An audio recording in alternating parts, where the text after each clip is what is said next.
Hello and welcome to episode number 559 of Smart Podcast Trashy Books. I'm Sarah Wendell, and my guest today is Jeff Adams.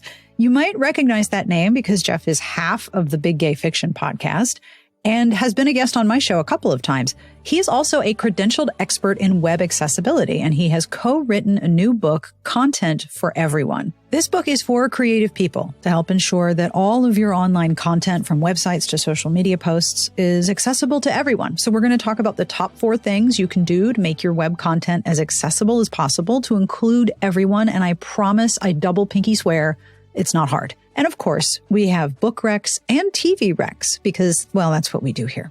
I will have links to everything that we talk about in the show notes at smartbitchestrashybooks.com/podcast. Hello, and thank you to our Patreon community. You keep me going each week and make sure that every episode has a transcript. Thank you, Garlic Knitter. If you have supported the show, thank you. Monthly pledges start at $1, and we would love to welcome you into our community. Speaking of, I have a compliment. Kelly S. If your personality were a recipe, it would be everyone's favorite. Food bloggers would talk about it nonstop with gorgeous photography, and it would be rated 5 stars absolutely everywhere. If you would like a compliment of your very own, or you'd like to join the Patreon, remember the Patreons get bonus episodes and a lovely Discord and lots of other fun things. So have a look at patreon.com/smartbitches. This episode is brought to you in part by Boll and Branch. As you know, I love sleep. Getting a good night's sleep is a foundational part of my ability to person in the morning, and with warmer weather ahead and more things to do and more people at the things that I'm doing, I need to make sure I'm well rested. This goal is easy to reach with sheets from Boll and Branch. If you're looking to refresh your bedding or upgrade your nighttime comfort, you should definitely take a look. Boll and Branch sheets are made with 100% organic cotton, and they get softer every time I wash them. Boll and Branch sheets look beautiful, and they come in gorgeous colors. I went with a deep blue-gray called Mineral, and I love it. The other thing I love is that they're really thoughtfully designed. The sheets have deep pockets for the mattress, so it's never difficult to put the fitted sheet on, and the fitted sheets are labeled with tags that say top and bottom, so making the bed is easier than ever. It's really a thoughtful touch. The signature hem sheets from Boll and Branch are one of their best sellers, and over 10,000 people have raved in product reviews. Best of all, Boll and Branch gives you a 30-night risk-free guarantee with free shipping and returns on all U.S. orders. Sleep better at night with Boll and Branch sheets. Get 15% off your first order when you use promo code Sarah at ballandbranch.com. That's Boll and Branch, BOLLAND, branch.com, promo code Sarah. Exclusions apply. See site for details. Support for this episode comes from Honey Love. It is becoming wedding season and barbecue season and party season and lots of gathering with people season, and the time has come to do all of this with as much comfort as possible. Whether you are a bride, a guest, or just looking for an everyday fit, Honey Love can be your go-to for all things shapewear. Honey Love has revolutionized their design technology, so you no longer have to feel like you're suffocating. And they've revolutionized the bra game, so you never have to deal with uncomfortable underwires without sacrificing support. And we have an exclusive offer just for you. Get 20% off your entire order with the code Sarah at honeylove.com. You can support our show and check them out at honeylove.com and use code Sarah. I really like my Honey Love bra. I'm wearing it right now. And my favorite thing about it is that I don't think about it when it's on. I don't have to adjust or move things around or pull on the side because the underwire has decided to visit my armpit. None of that. It's just comfortable. And Honey Love also has more than just bras. Their best-selling Superpower Short offers support and comfort, and it's designed to work with your body, not against it. You won't have to worry about it rolling down, which is unheard of in most shapewear, because it has flexible boning that's hidden in the side seams. You will feel incredible in Honey Love. Treat yourself to the best shapewear on the market and save 20% off at honeylove.com with code Sarah. You can use code Sarah, S-A-R-A-H, at honeylove.com. This episode is brought to you in part by Headspace. I know you've probably heard as many times as I have about the power of meditation to improve mental health and well-being. But if you've ever tried it and had a really hard time building that habit, consider Headspace. Headspace helps improve mental health through guided meditations, mindfulness practices, breathing, and calming exercises, and so much more. I love the daily meditations, but my favorite section of Headspace is Focus. These are playlists of about 45 minutes to an hour of music that helps me, well, Focus. If you like having background music that's rich and interesting, but not distracting and has no lyrics, you will love these. My favorite playlist is the Arcade Fire one. I've probably listened to it 20, 30 times, and it works every time to help me be extremely focused. It's in the name. Headspace has helped me and more than 100 million people worldwide, and they can help you too. And listen up, you do not want to miss this. I have arranged something special. For a limited time, all of you can try Headspace free for 30 days by going to headspace.com/Sarah30. You won't find this offer anywhere else, but you must use my link, headspace.com/Sarah30 to unlock all of Headspace free for 30 days. This is not something they normally do. Headspace.com/Sarah30. All right, are you ready to talk accessibility? Let's do this. On with my conversation with Jeff Adams. I'm Jeff Adams. You may have heard me on this show before. Yes. As an author of queer romance and queer YA, and as co-host of the Big Gay Fiction podcast, which I co-host with my husband. Yay. Now, in my day job that we've never talked about before, Yes, I'm director of accessibility operations for a company called UsableNet, which helps companies around the world with website and digital accessibility. and you have a new book, and there's absolutely no gay couples in it. Unless you count the fact that I talk about Will a little bit here and All there. right, you're right. I take it back. There is one gay couple in it. All There's right, no fine. romance in There's the book. no How's that? romance. There's no romance Well, arc in this book. Actually, it is sort of a courtship between you and understanding accessibility. So I guess it's kind of a romance. Okay. All right. So you've written another queer romance about web accessibility. Tell me about your new book. We just turned it into a gay romance. Might as well turn everything into a romance, right? Life is better when Why it's a the romance. hell not? I completely agree. Why the hell not? So, yes, I wrote a book along with a friend and colleague from UsableNet. We call it Content for Everyone. And it's a practical guide for creative entrepreneurs to create usable and accessible web content.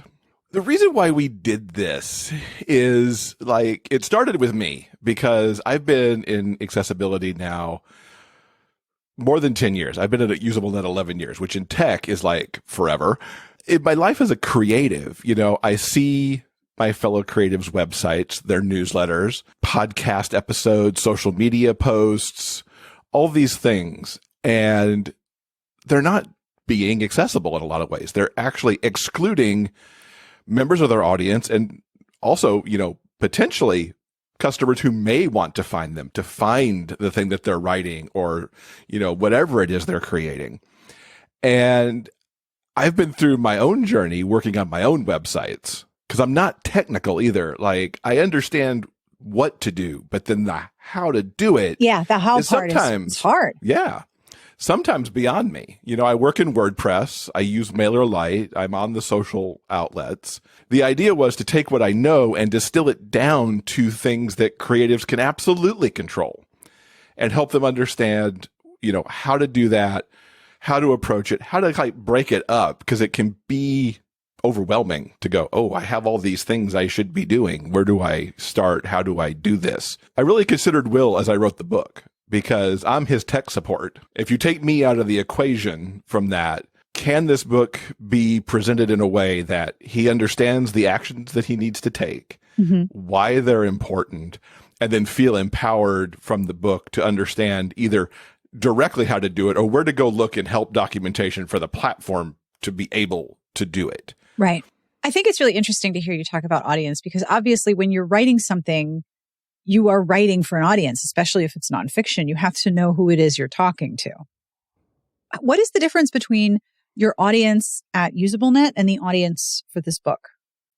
If you think about the folks I talk to at UsableNet, whether it's a large company or a smaller company, there's someone or some ones inside that organization who understand how the technology works. Right. So that if I tell somebody and our team tells somebody, you've got a keyboard trap here, meaning that you can't use the keyboard to navigate through the site appropriately. Yeah. We may have to guide them how to do it, but there's going to be somebody there who can go make that work. Right. And they're going to understand what you mean when you say, oh, there's a keyboard trap here. Oh, right. Well, we may have to educate them a little bit on that potentially, but we'll get them there and they're technical. So it'll all kind of, meld together for them. even if you've got someone, let's say in a marketing department who is, doing emails and doing social and entering stuff in that company's CMS to populate the website, if they run into a technical issue with what they're doing, they have the team in-house who maybe put it together for them and got it going, or they probably have a support contract with whoever, provides this overall tech, if it's being, from Shopify or from Salesforce or somebody like that. Yeah. To get the help that they need to know how to do it. They have an IT department or somebody on call who can answer the question. Whereas folks like you and me and our websites, it's like, well, there's a problem. I broke it. Guess who's going to fix it? It's my fault. I'm going to go fix it. Yep. We are the IT department. Yeah. We're all the IT departments, even if we have a small team of people working for us. Yes. More often than not, we're not going to have a developer or a designer who is perhaps skilled in digital. We may have a skilled print designer and a cover designer, but designing for web's a little bit different. Yeah. We don't have those people adjacent to us most often that we could just tap into. So it was really important to make people feel like they could take this book and go use it. Yeah. And the thing about the book, which I guess I beta read, was I a beta reader? Beta reader, alpha reader, those two kind of mesh together. But Gamma reader. You read an early copy. I read an early copy. And what I like about it is that it explains, here is why this is important. Here are things that need to be done. And then here's how to go about doing them, or here are the terms you need to know to figure out how to do it for yourself. And those are very important steps when, like you and I, we run our own ships and don't have an IT department. I do have developers. I have people who I can work with for design, but I don't rely on them for day-to-day maintenance. That's me. So if I screw something up, if I need to improve something, I have to do this. I have to figure it out. This is something that you know a lot about, not just professionally, but in terms of your continuing education and the things that, and I'm sure that this affects the way that you interact with the world at large, because you're sort of decoding something that a lot of people don't think about. So I'm going to ask two big questions. Here's the big question. I'm going to give you a big old soapbox, as long as you need. Why is accessibility important? It comes down to inclusion. When something is inaccessible, there's a barrier in place for one or more people. It could be an inconvenience of a barrier. It could be a barrier that they can't overcome. Yeah. Referencing the keyboard trap before, if there's a keyboard trap on a site, let's say the keyboard navigation can never get out of the top nav for whatever reason. The rest of the site's inaccessible. Yeah. And for some people, keyboard navigation's all they can do because they can't interact with a mouse, a trackball, trackpad, whatever. And so when something is not inclusive, there is this barrier. You're missing out as a creative in being able to interact with members of your audience in certain aspects, or maybe somebody tries to come in and find out about you and simply can't, so they're just gone. Yeah. And in the bigger world around us, these barriers are everywhere, large and small. And you're right. I can't not see them now. Oh yeah, I'm sure. I was at an accessibility conference last week, and the last day of the conference, the main restaurant in the hotel had their host stand, like essentially in the lobby for people to, come up, get seated, all that stuff. Suddenly on Friday morning, which was the last day of the conference, the host stand had been moved back to the entrance to the restaurant itself, which was through this little lounge area and back a ways. And even as I came up to it, I'm like, where's the host stand go? Right. Because I approached it from a direction, from a visual standpoint, where I couldn't see that it had been pushed back many, many feet. It's like, I don't understand. So imagine a blind person who has, over the course of these days, figured out where things are in the hotel. They may have had a guided tour because the conference was offering a tour in the early days of the conference. I saw it run a couple of times. Here's where these things are. And then suddenly the host stand isn't there anymore. The place where it was, where maybe you were used to your cane tapping it, or your dog knew where to go. Yeah. It's not there. Right. So that's a very, it's a barrier that you can easily overcome because someone's going to tell you where that went. But it's like, in my heart, I'm like, why did they move that on Friday before this conference was over? Right. And then you would have fewer people that could impact, But I see it all the time on websites and on email campaigns and social media. And that's one of the driving reasons that I wanted to write the book and kind of got Michele on board with me was it's not that people want to create these barriers. They just don't know that they're doing it. Well, I would argue, given current legislation, that there are a whole lot of people invested in creating a whole lot of barriers right now, but I am definitely not one of them. And yes, I think after having read the book, I had that same experience where I would look at something and be like, oh, hang on. I know what's not right here. I know what's going to get in the way. And if you are trying to sell something or connect with people, or your website has a purpose for you professionally or personally, setting up obstacles to that thing happening with potential individuals is just going to diminish your own returns. There's also, for me, the fact that I know that I will have decreased eyesight as I age. I know that I will have visual problems. I already have visual problems. So a lot of these things are things that I'm learning how to do for myself on the technical end, knowing that eventually I'm going to be on the receiving end of these things. Mm-hmm. And I imagine that for some people, myself included, that internalized ableism gets in the way of understanding the importance of accessibility as well, which is something you tackle right in the beginning of the book. You're like, no, this applies to a lot more people than you realize, and it will someday likely apply to you. Yeah. I mean, if you think about the numbers, I'll get back on my soapbox for a little bit. It's a very stylish soapbox. I worked really hard on it. I used some Mod Podge. So thank you. Spend as much time as you want. Use this soapbox well. Across the world, more than 1 billion people have some form of a disability that is officially registered somewhere. Yeah. So it's something like, maybe they filed a disability claim with the government for benefits. Maybe it's an insurance claim somewhere. Maybe they marked it on a survey, marked it on a census somewhere. Yep. So it's quote unquote official. Yeah. And it's usually something permanent, like, paralysis in a wheelchair, something like that gets recorded in that way. Mm-hmm. But then you've got all these temporary things and situational things and episodic things. So temporary, if I broke my right arm, I can't use my trackpad.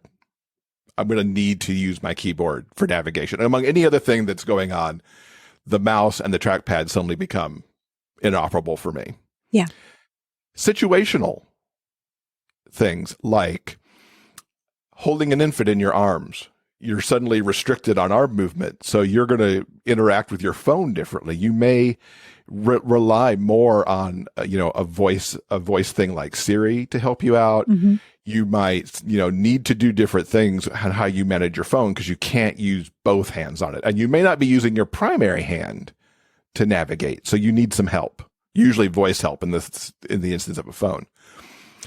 Episodic things, people with migraines. Oh, heavens. You've got a migraine. The way you interact with the world is different, and you may not be able to shut yourself away as you might really want to, but you're going to have to maybe interact in some ways. Yeah.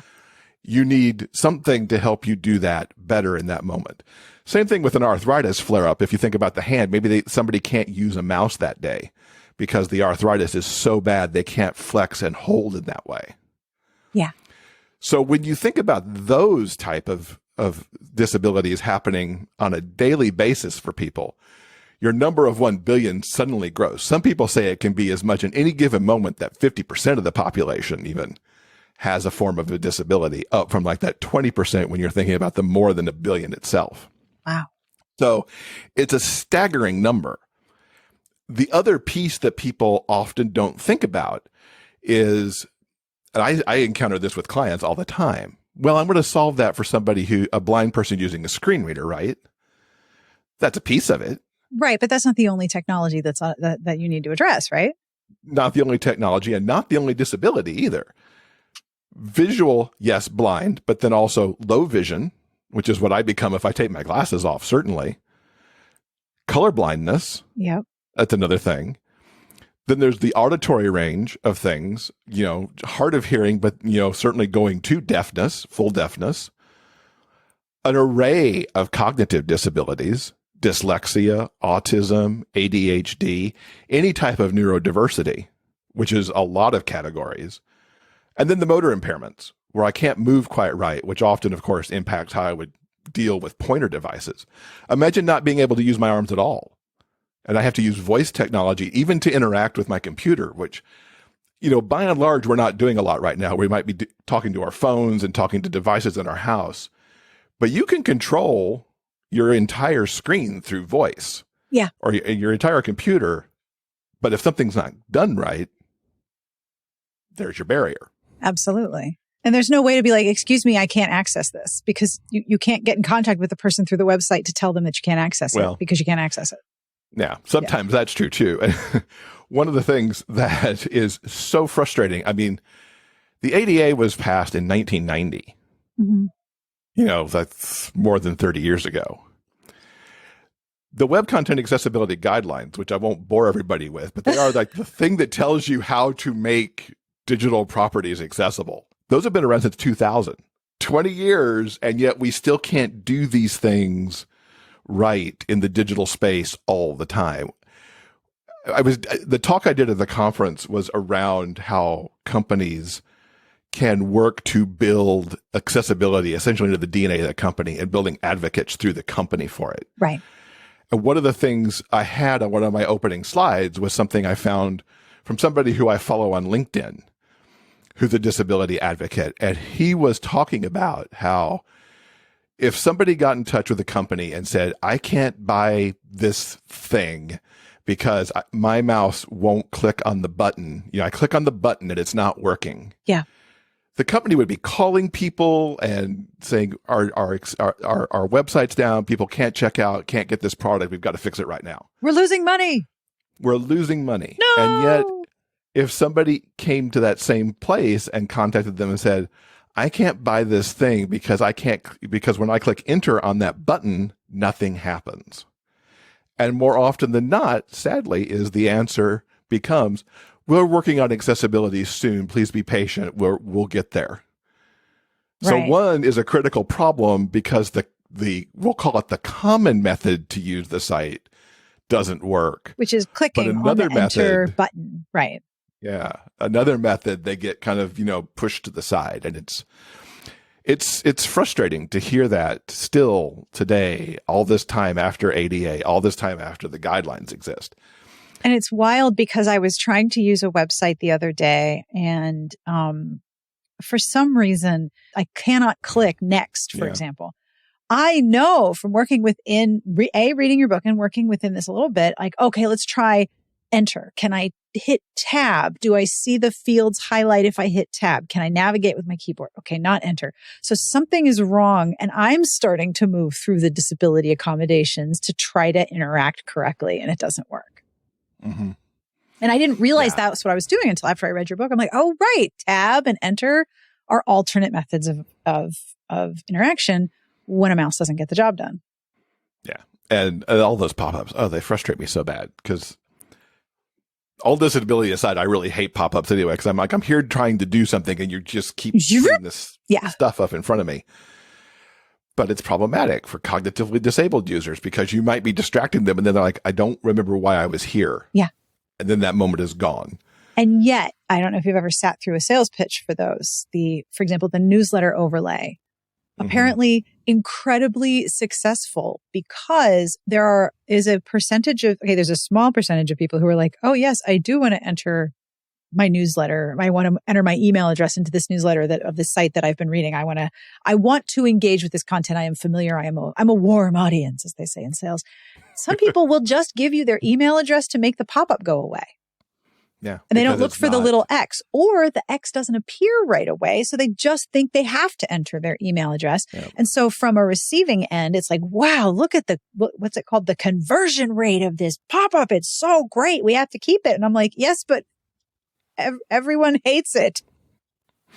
Yeah, it's ridiculous, the lengths that they'll go to keep the box on the screen too. Because sometimes it's a matter of hiding the X Yeah. through color contrast. It's there, but you can't really perceive it well. Yeah. It's like it's like white on a beige background. You got to really have sharp vision to see it. No one with any kind of visual interpretation problems is going to be able to do that. Technically, easy trick on those pop-ups. If they're coded right, you should be able to hit the escape key and they'll go away. They're supposed to go away with that. Sometimes they don't.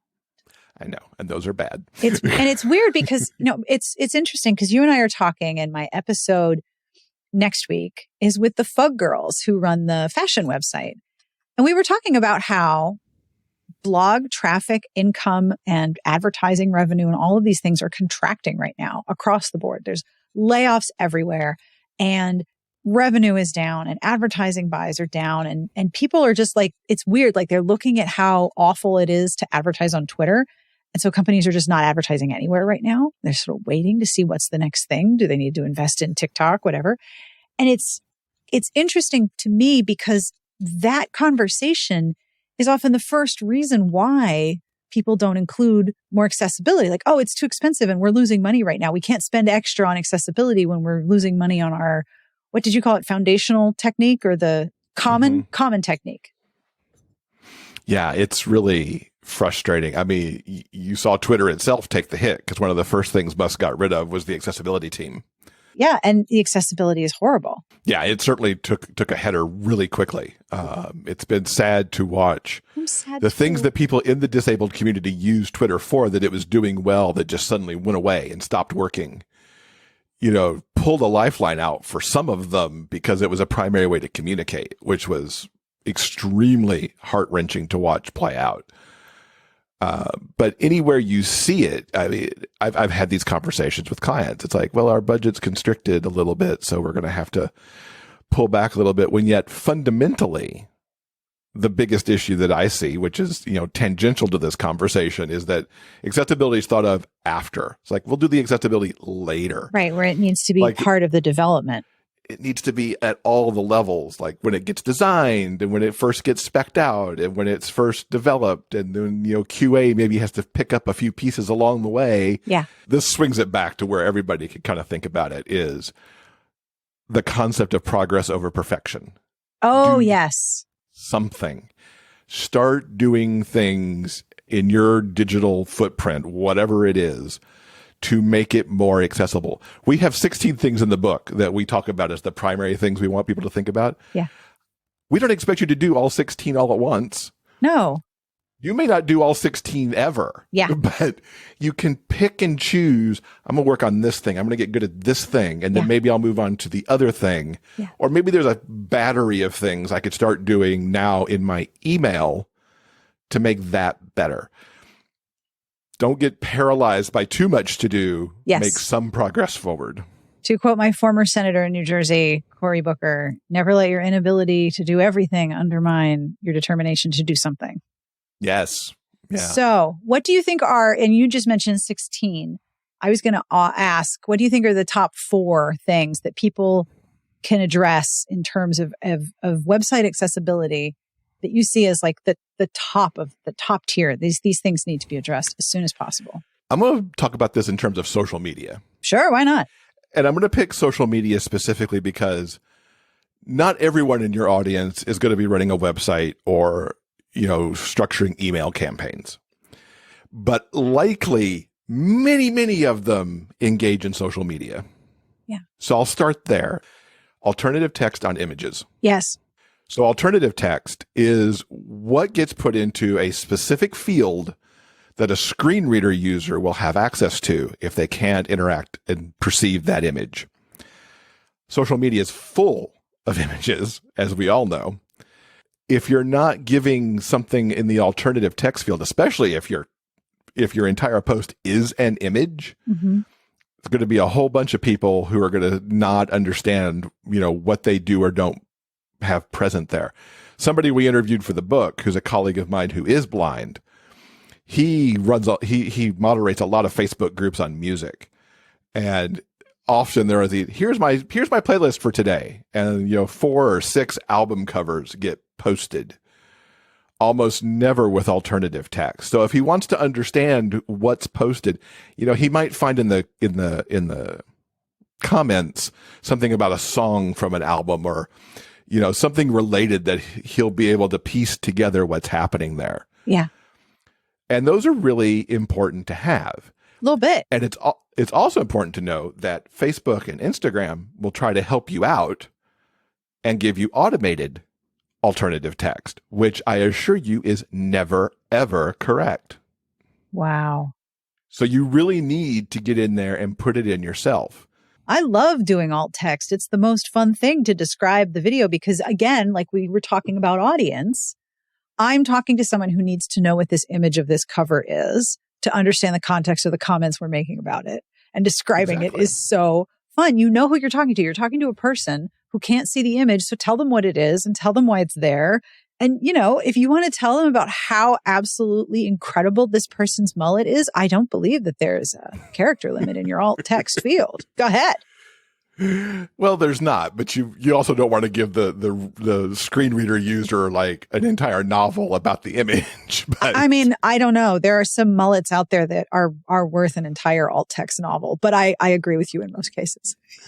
and you've brought up a great point here about context as well. So that book cover where you're talking about it because of the book cover that it is. Right. You absolutely need to describe that somewhere, whether it's in the post about the book cover or on the alt text itself. Right. But if that book cover is appearing somewhere else on the site, like it's your review of the book, right, there, what's on the cover likely doesn't matter. No. Because everything about the book is in the post. So context matters. But on social, you can't have an empty alternative text indicating that it doesn't matter because Facebook and Instagram will always, always make it up. Yeah. Example of how poorly it makes it up. I posted an image of myself from the speaking I did at the conference, and Facebook.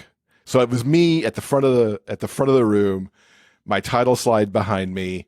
You could see a couple people sitting in front of the person who shot the photo. Right.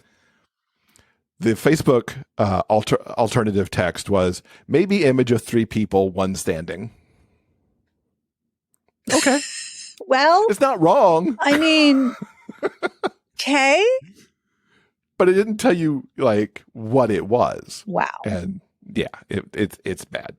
And if you don't know how to do alternative text, because all of these platforms except Twitter tend to bury it. Yeah. Consult the help information for the platform. Yes. And I've noticed that for the most part, even when it's buried, if I learn how to do it, after about 2 or 3 times of doing it, it's just I can develop a muscle memory as to where these things are, or I just develop a navigational memory of where this part is. Yeah.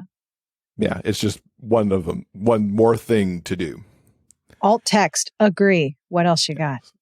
Images of text, which we all love. I mean, it's the foundation of memes, is putting text over an image of some kind. Usually it's a GIF. So usually the image is also moving behind that text.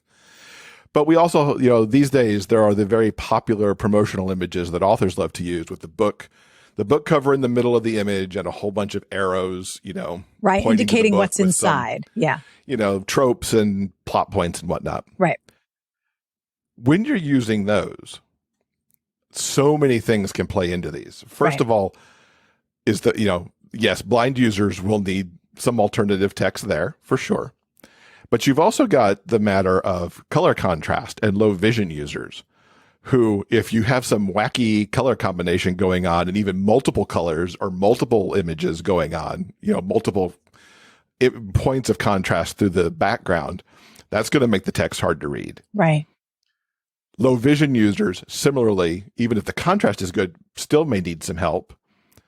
If it's a moving graphic like might have on a meme, that can make it harder to read in general. The contrast will always be on the move a little bit because the image is moving. Right. People who are dyslexic can have trouble when everything's moving behind it, as can people with ADHD.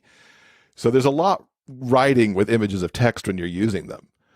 So what I actually recommend is more of an elaborate image description that's actually part of the post when you can, which you could even put in brackets at the bottom and go image description,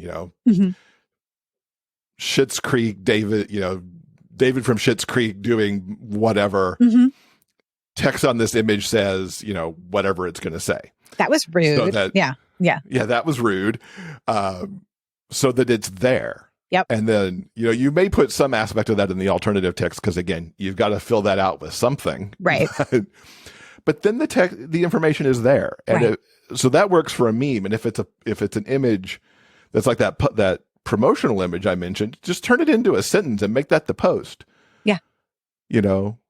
Tracker Hacker by Jeff Adams is a gay YA teen thriller about blah, blah, blah, blah, blah, blah, replicating what's in the image itself so that you can interact with it any way you need to.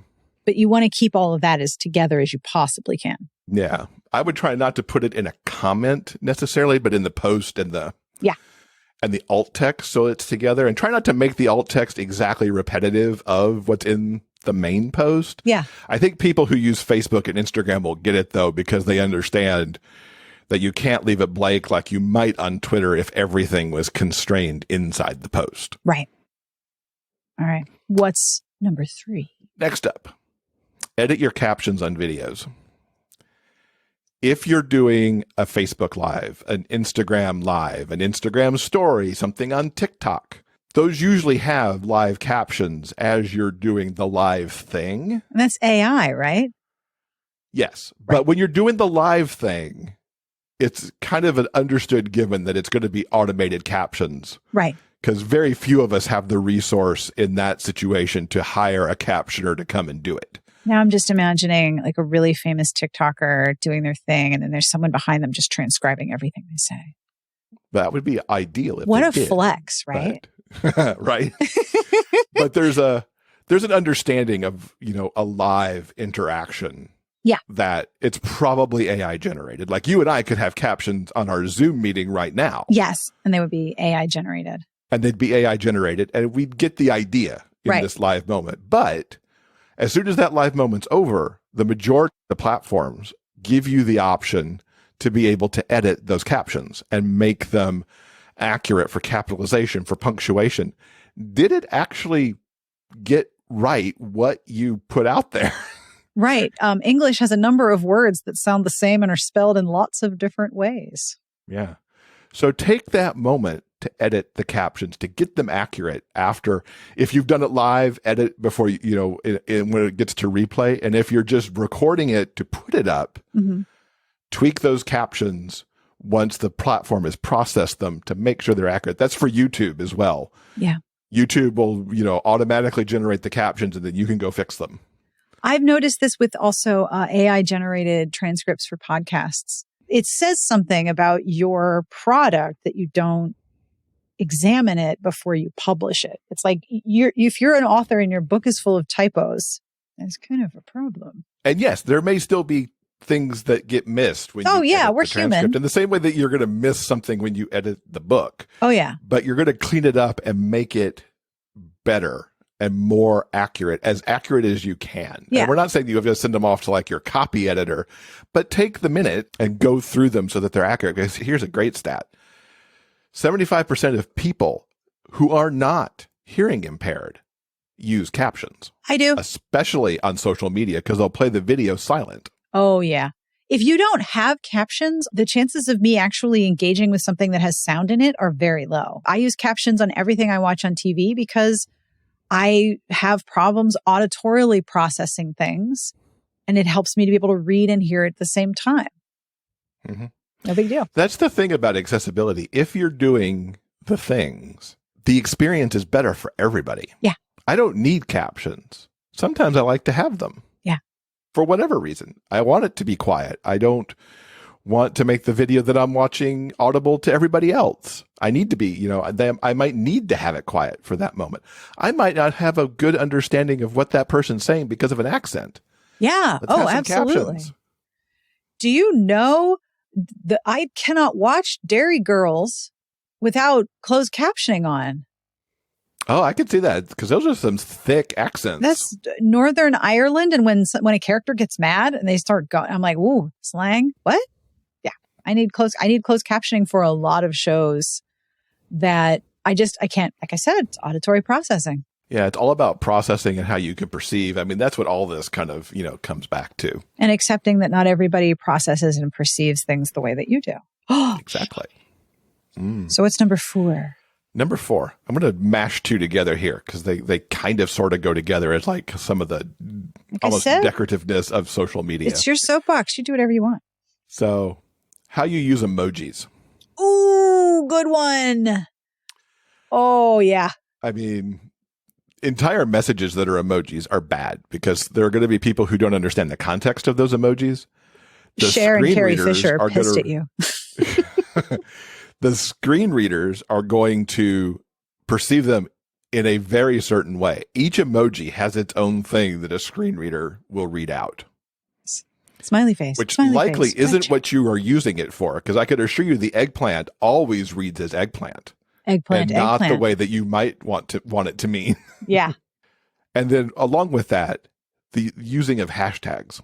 Hashtags, when you use them, don't be duped in by the platforms that always want to keep them all lowercase. Capitalize each letter, the first letter of each word. Because that way it parses better. It parses better for everybody, but certainly for dyslexics, it'll help. For any cognitively impaired user, again, coming back to just text processing. And it will read out as separate words for a screen reader. Because without the capital letter demarcation, it's going to try and read it as all like one smashed together something that'll come out as gibberish. Right. Makes me think of all those people who have hashtags with the word therapist in them. I'm like, that also says the rapist. Just saying. Mm-hmm. Yeah. Capitalize that, it becomes much clearer what you're trying to say instead of having to sort out the different, meanings that could be present in that hashtag. Absolutely true. So my question for you, dun, dun, since dun. you later read the book. Yes, I have. What are a couple of things that you kind of latched onto that either you're in progress fixing or that are kind of on your list of things you want to tackle? I really liked a number of features of the book.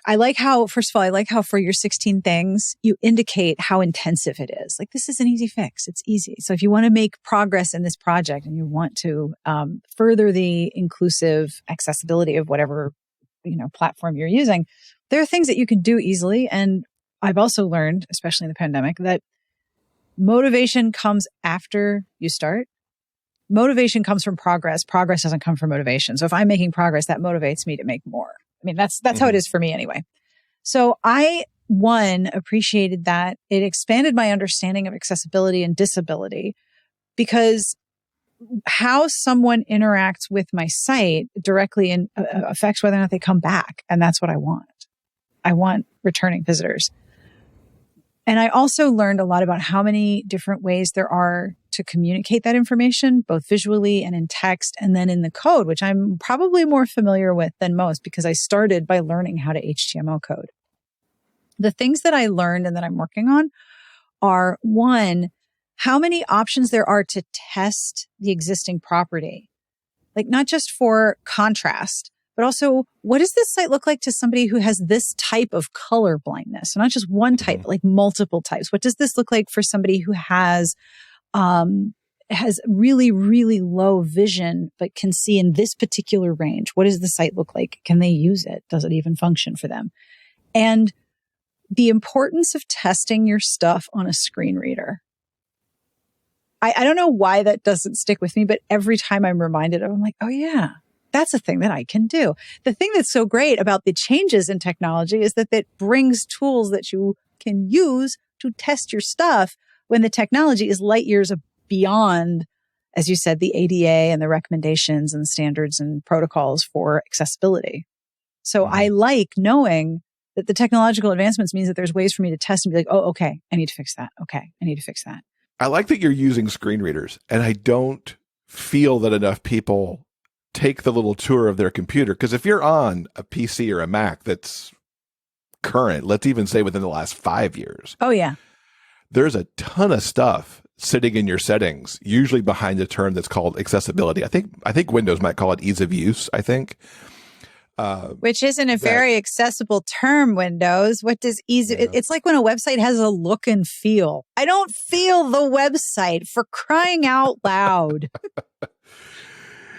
There's a ton of tools back there. Oh, yeah. To, put the monitor into dark mode or other kinds of color combinations. They all have built-in screen readers now. There's zoom capabilities to make things much bigger than they are, which I appreciate on many days, even with my glasses. Oh yeah. And I think the more people look back there, and even, when you're privileged enough to not have disabilities in the moment, start to learn some of that so you already know about it if something does happen, because inevitably all of us are going to become disabled in some fashion, whether it's a temporary amount of time or, hopefully not, but could become permanent. Start to learn what's back there now than when you need to learn it because something's happened. Yeah. Well, thank you for your book. And thank you for reading my book. Oh. And giving me feedback too. It was very helpful. I just want everyone to know that when I emailed Jeff about the book after I read it, I really tried to embed one of those old spinning email GIFs with the silver E that rotates, and it was so antiquated it wouldn't work. But I just dropped the image in there anyway. I knew exactly what you were doing, and I loved it. I mean, do you remember?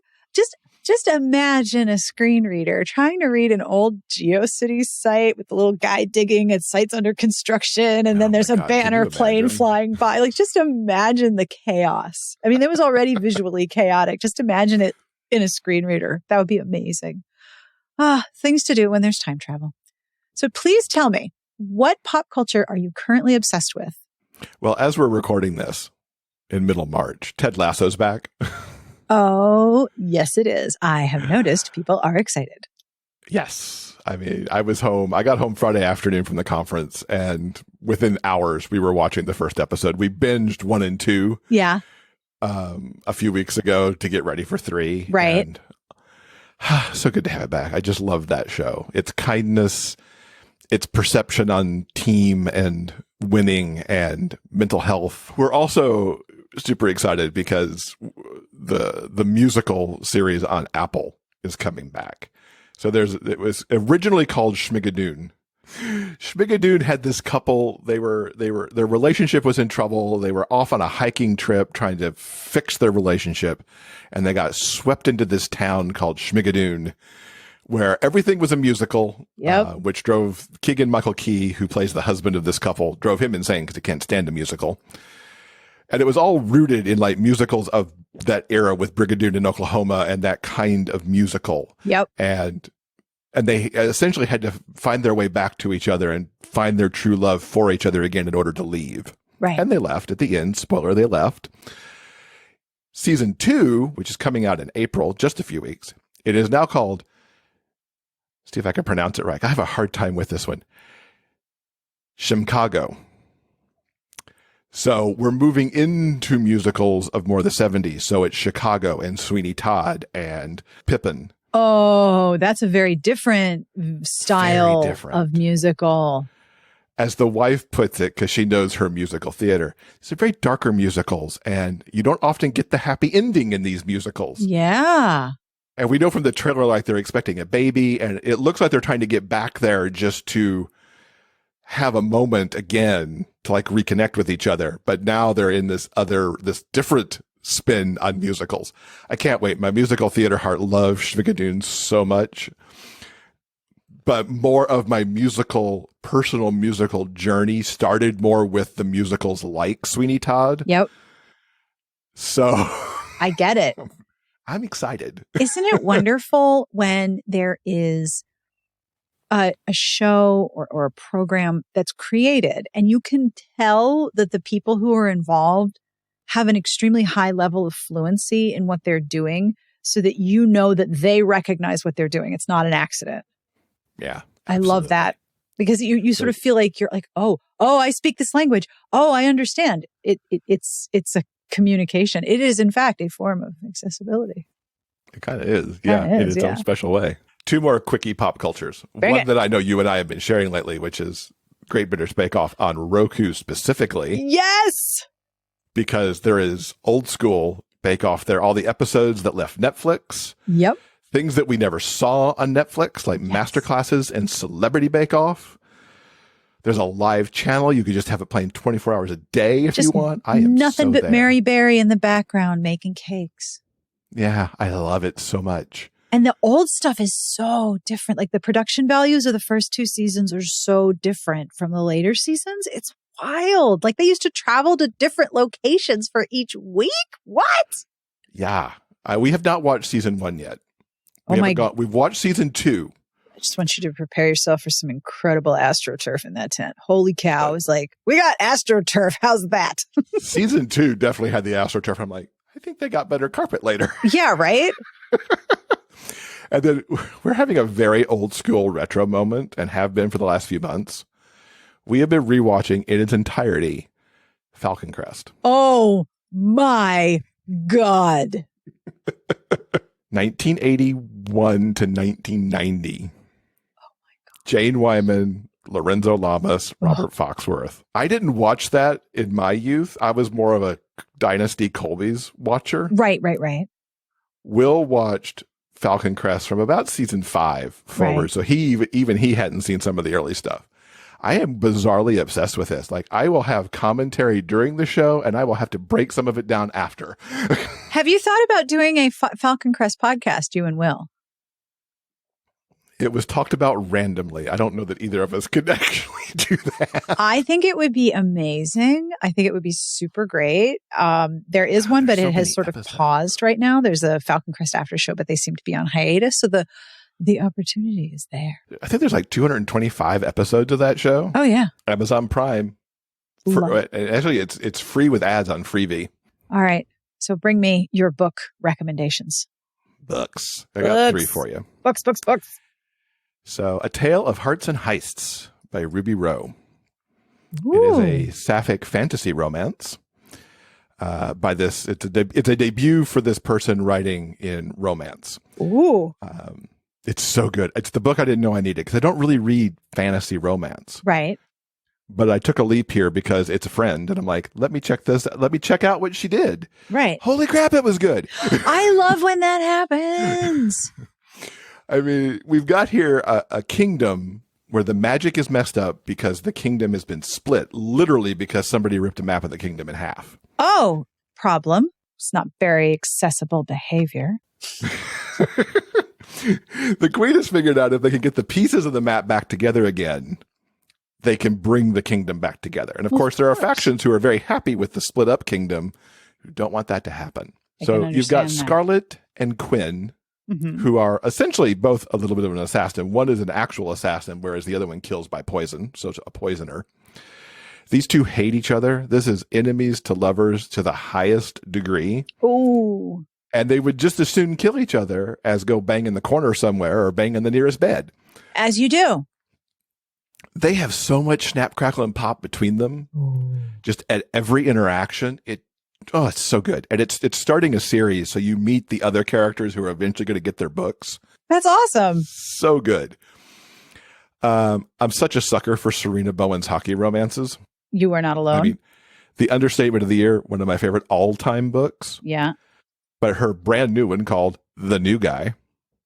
It just caught my heart so much. Aw. Hudson is a new player on the Brooklyn Bruisers. Right. He's been traded a lot. So he's used to being the new guy a lot. Yep. You've got Gavin, also a new guy. He's new to the training team. These two happen to meet one evening at a sports bar. Hudson's injured. He did not travel with the team. He's hanging out watching the game at the sports bar. They chat. They flirt a little bit. They play some ping pong. Come on back to my place. Off we go. They figure out they live in the same building. Uh-oh. Hudson kind of runs away. He's like, can't do this. And then guess what? They're working together the next day. And even more, not just your usual, I might be your boss and I might have met you or something. It's more like, oh, I have to give you physical therapy now. Yeah. Let me do some extensive touchy. So the whole meet cute is just wonderful. There's so much going on in this book. And it was with that perfect Serena Bowen style. I loved it so much. Yay. And then one more hockey book that I'm in the midst of reading now. It's called Game Misconduct. It is by Ari Baran. Hopefully I said that last name right. This is coming out in May. Also a debut for Ari. Very much enemies to lovers between these two guys who play on different teams. they've had a rivalry forever. If they are on the ice together, there will be a fight. Uh-oh. But then they start interacting outside the ice a little bit for reasons that I won't spoil. Thank you. And then they just get drawn a little closer together. And it's like 2 steps forward, 1 step back. I'm not texting you anymore. I can't deal with you anymore. Oh, I'm sorry. I didn't mean to do that. Let's try this again. I'm about 40% in right now. And I'm absolutely loving it. It's like just page turn. Thank you so much for doing this interview, Jeff. Where can people find you if you wish to be found? Yeah. Thank you for having me. I appreciate being able to talk about this topic on your show. Thank you. I do love on your show how you branch out to not just talking about the thing that we all love with romance, but you've had Devin Price on a couple times, and I love those episodes so much. Oh my so much gosh. From Devin. Devin Price blows my mind every time. Yeah. Every time. Oh, yeah. Incredible. So I appreciate being kind of in that little section of your shows where we talk about other things a little bit. Well, thank you. I have often found that you are never the only person who is interested in something. And, well, it's my show. I want it to be interesting. So I'm going to see what's interesting. This is very cool. And it's also very important. And, so many people who listen to our shows are also people with websites. And so that's important. You can learn more about the book at contentforeveryone.info. We have we do at least a blog post a week where we either offer an example or talk about things related to accessibility. So it all ties back to the book with, more information. Yep. Obviously, it has everywhere you can buy the book, which is honestly everywhere that books are sold. If you want to see my queer romance or queer YA writing, you can find that at jeffadamswrites.com. And of course, Big Gay Fiction Podcast is at biggayfictionpodcast.com. And that brings us to the end of this week's episode. Thank you, Jeff, for asking me to be an early reader of this book and for hanging out with and talking about it with me. I will have links to the books, to the websites, to the television shows, to everything we talked about. There was a lot in the show notes at smartbitchestrashybooks.com/podcast. But I also want to let you know that after we finished recording, Jeff emailed me and said that gay misconduct was terrific. And then the author was on the Big Gay Fiction Podcast. So I will link to that in the show notes as well. I end each episode with a terrible joke. And I just told this joke to my family on our family Discord server, and I got yelled at, so it's good. Are you ready? Why are pirates so freaking angry after they use the restroom? Give up? Why are pirates so freaking angry when they use the restroom? Well, after the pee is gone, they're just irate.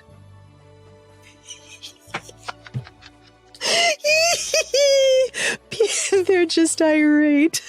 That joke comes from Carp Grinder on Reddit. Thank you, Carp Grinder. That completely made my week, and now everyone in my family is groaning at me. On behalf of everyone here, we wish you the very best of reading. Have a wonderful weekend, and we will see you back here next week. Smart Podcast Trashy Books is part of the Frolic Podcast Network. You can find more outstanding podcasts to subscribe to at frolic.media/podcasts.